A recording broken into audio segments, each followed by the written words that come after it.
Hai, terima kasih berminat dengan listingan ni. Untuk projek yang kat Kuantan ni, yang ni nak share sikit video tentang master plan dengan unit daripada di sel galeri dia lah.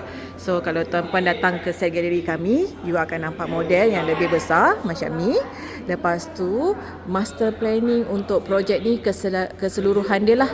Okey, kalau tengok dekat sini, dalam masa 30 ke 40 tahun, inilah development dekat Tanjung Lumpur. Sekarang ni yang fasa 1 yang you all nampak adalah Swiss Bell dengan Imperium kan. So projek yang kita nak bina ni adalah dekat sebelah dia je. Okey. So in the future akan ada satu jambatan pergi untuk yang dia punya pulau pula nanti. Macam ala-ala Dubai macam tu kan. Dekat ujung Tanjung Lumpur tu ada, insya-Allah ada developer pun ada propose untuk buat jambatan dekat sini. So ini development ni kalau nak ikutkan ni adalah dan planning projek daripada tuanku Pahang lah. Kita punya almarhum Sultan Ahmad Shah.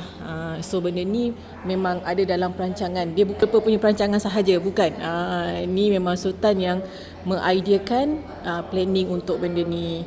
Okay, so daripada sini yang ni nak bawa satu tempat je, satu type je. Yang ni nak tunjuk dekat semua type A, iaitu type yang paling kecil sekali dekat sini.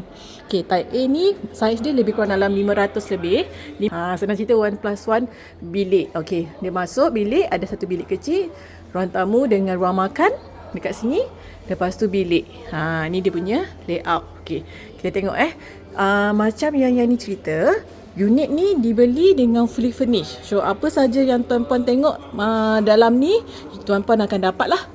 Dari segi dia punya perabot, everything semua, and dia punya design. Ini bilik yang kecil. Yang bilik yang kecil ni kita memang sesuai untuk letak single bed lah. Kalau untuk ada anak seorang kan yang baru kahwin tu memang sesuai.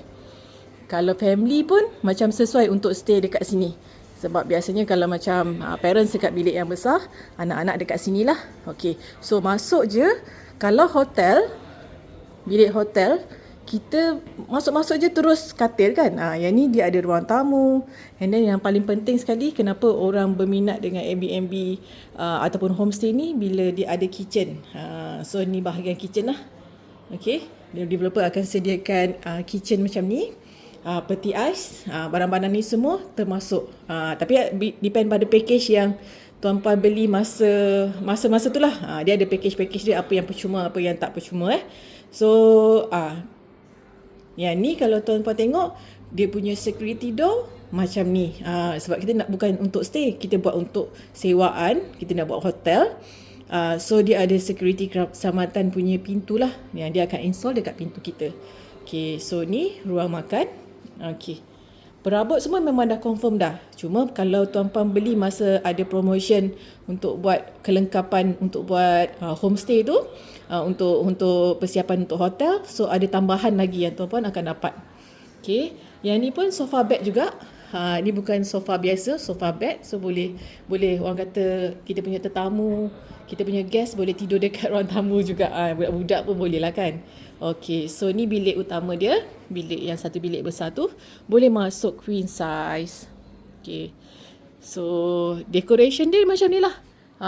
Dia sama je semua. So dia takkan ada macam bilik orang tu lawa, bilik yang ni simple, tak. So dia akan buat semua design.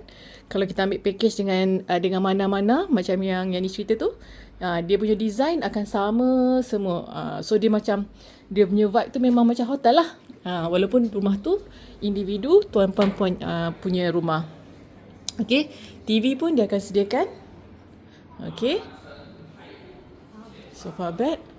Ini adalah saiz yang ni.